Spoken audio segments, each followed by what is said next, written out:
네, 지금까지 들어온 주요 뉴스 정리하겠습니다. 오늘도 김영민 아나운서와 함께합니다. 어서 오세요. 네, 점심 먹고 한잔 하면서 듣는 영민한 뉴스 시간입니다. 네, 첫 번째 소식, 아쉬운 소식입니다. 누리호 3차 발사 어제 연기가 됐습니다. 오늘 오후에 발사를 재시도하기로 했다고요? 네, 어제 아쉽게 발사가 연기됐던 누리호 오늘 오후에 다시 발사됩니다. 네. 과학기술정보통신부 1차관인 오태석 발사관리위원장이 오늘 오전 11시 50분경에 브리핑 열었는데요. 오늘 오후 6시 24분 발사를 목표로 발사 운용 절차를 진행하기로 최종 결정했다고 밝혔습니다. 현재 누리호 기체 기립한 상태로 발사 준비 작업 그대로 진행 중이고요. 예. 탑재 위성 상태도 양호해서 현재 상태로 발사 가능함을 확인했다고 발표했습니다. 이후 이어진 고정환 한국형 발사체 고도화 사업단장의 발언 살펴보면 통신 문제가 발견이 된 후에 이 연결된 부분들을 쭉 따라가면서 모든 점검을 다 했다라고 밝혔는데 이 실제 밸브 하드웨어에는 문제가 없었고요. 나머지 부분을 점검하는 과정에서 이 밸브를 구동하는 PLC라는 장치로 나가는 명령에 오류가 조금 있었고 이를 수정하는 작업 진행했다고 밝혔습니다. 이 보안 작업을 위해서 관계자들이 새벽 5시를 넘겨서까지 계속해서 점검을 진행했다고 하고요. 제대로 점검이 이루어지는지를 확인하기 위해서 반복 시험을 6번 동안 계속 진행을 했고 문제가 없음을 확인했다고 밝혔습니다. 어제 어떤 부분에 문제가 있었던 겁니까, 그러면? 네, 어제 발사 준비 과정에서 컴퓨터가 발사를 제어하는 컴퓨터가 있고 설비를 제어하는 컴퓨터가 있는데 네. 이 두 컴퓨터 사이에 통신에 이상이 생겼다라는 거였거든요.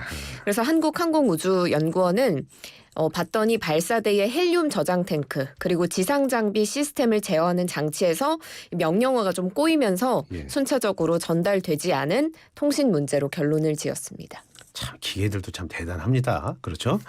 예.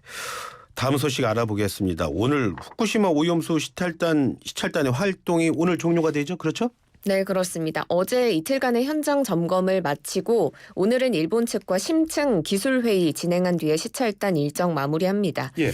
유국희 시찰단장은 2021년 8월부터 오염수 방류 계획을 검토해오면서 현장 확인이 필요하다고 생각한 부분을 시찰 항목으로 잡았고 보고자 했던 설비들은 다 봤다라고 말을 했습니다.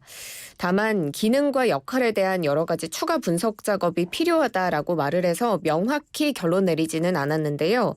일단 도쿄전력은 성실히 안내를 했고 요청한 자료에 대해서도 긍정적으로 검토한다고 답을 해왔다라고 밝혔습니다. 이 오염수의 안전성에 대한 전반적인 평가는 현장 점검 이후에 또 도쿄전력으로부터 받을 다양한 자료까지 종합적으로 판단하고 고찰해야지 할 수 있다라고 말을 했습니다. 네, 보고 싶었던 거 지금 다 봤다고 말씀하셨는데 구체적으로 그러면 어떤 것들을 살펴본 건가요? 네, 시찰단이 이 알프스 처리 전후에 오염수의 방사성 물질 농도를 측정하는 화학 분석동 점검했는데요. 예. 이 알프스를 오염수가 거치게 되는데 그 전 단계에서 이상이 생겼을 때 사용되는 긴급 차단 밸브 이게 문제없이 작동을 하는지 예. 집중적으로 살펴본 것으로 전해집니다. 이 외에도 핵종을 분석하는 절차 그리고 분석 장비 등을 확인을 했고 또 알프스 설비로 걸러지지 않는 삼중수소, 바닷물과 어떤 식으로 희석을 하는지 그리고 방류 설비는 어떻게 구성되어 있는지 등을 살펴봤습니다. 예. 다음 소식 알아보겠습니다.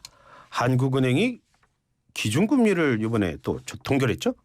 네, 그렇습니다. 한국은행 금융통화위원회가 오늘 오전에 올해 들어 4번째로 기준금리 결정하는 금통위 정례회의 열고요. 예. 이 기준금리 현재의 연 3.5% 수준 그대로 동결하기로 했습니다. 예.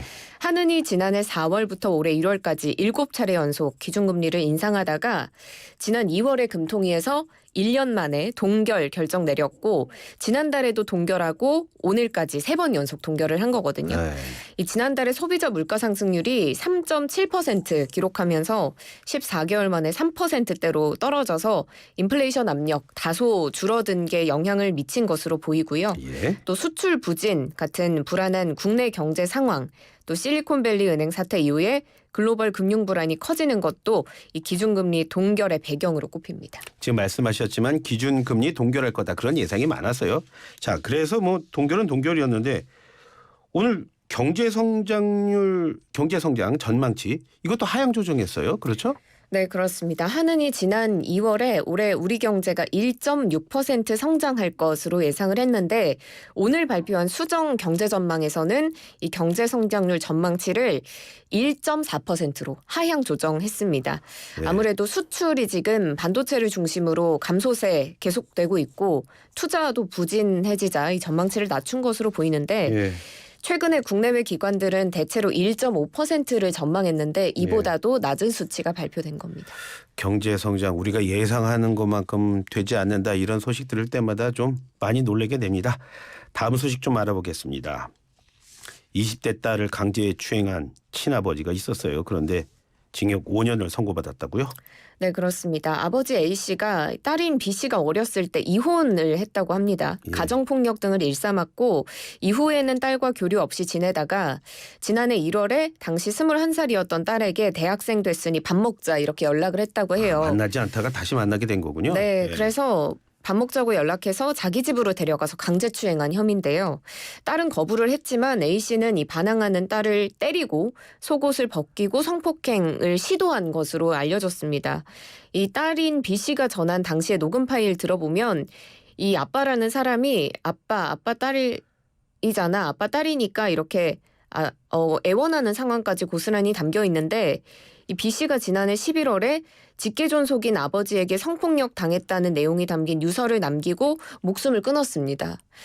그래서 A씨는 지금 강제추행 혐의를 받고 있는데 친족관계에 의한 강간 혐의는 적용이 되지 않아서 많은 이들의 공분을 샀고요. 대전지법 서산지원 형사 1부는 A씨에게 징역 5년과 40시간의 성폭력 치료 프로그램 이수, 또 아동청소년 관련 그리고 장애인 복지시설 취업 제한 5년 명령까지 했습니다. 예. 재판부는 선고 이유 어떻게 설명하던가요? 네, A씨가 성범죄 전력이 없고 술에 취해서 우발적인 범행인 것은 유리하다고 봤지만 자신의 딸인 피해자의 머리를 잡아서 벽에 3회 부딪히고 얼굴 부위를 때리는 등 수차례 폭행을 하고 바지를 벗은 뒤 피해자의 바지를 벗기려고 시도하는 등 이 추행 정도가 가볍지 않다고 봤습니다. 범행이 반인륜적이고 피해자의 정신적 충격이 매우 컸을 것으로 보이며 또 피해자가 극단적 선택을 하는 과정에서의 사건도 적지 않게 영향을 미쳤을 것으로 보인다. 이렇게 판시를 했는데요.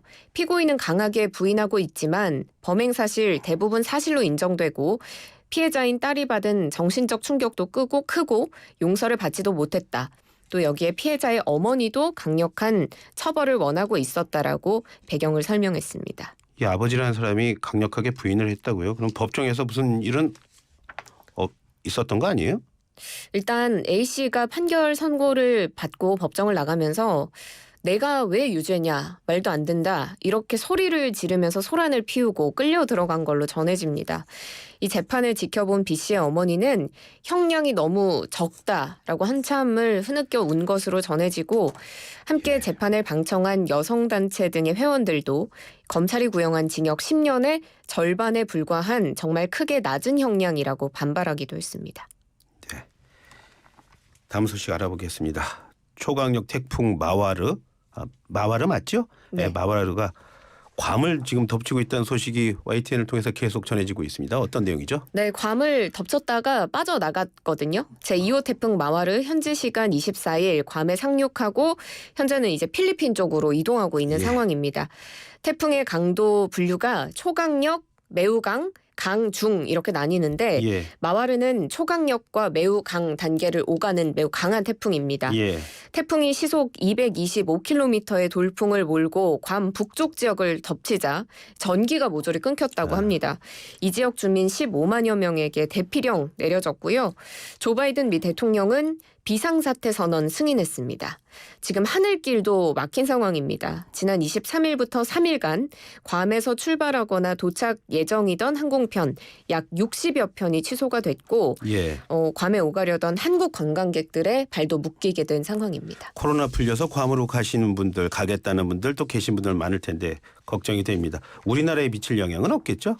네, 태풍의 경로가 매우 유동적이기 때문에 아직까지 정확히 판단할 수는 없습니다. 예. 일단 괌을 통과한 마와르 현재 필리핀 마닐라 동쪽 부근 해상으로 향하고 있는데요. 예. 기상청은 마와르가 우리나라에 영향을 미칠지 여부는 이 필리핀 마닐라 북동쪽 약 760km 부근 해상 진화는 예. 29일쯤 알 수 있을 것이다 이렇게 밝힌 상황입니다. 예.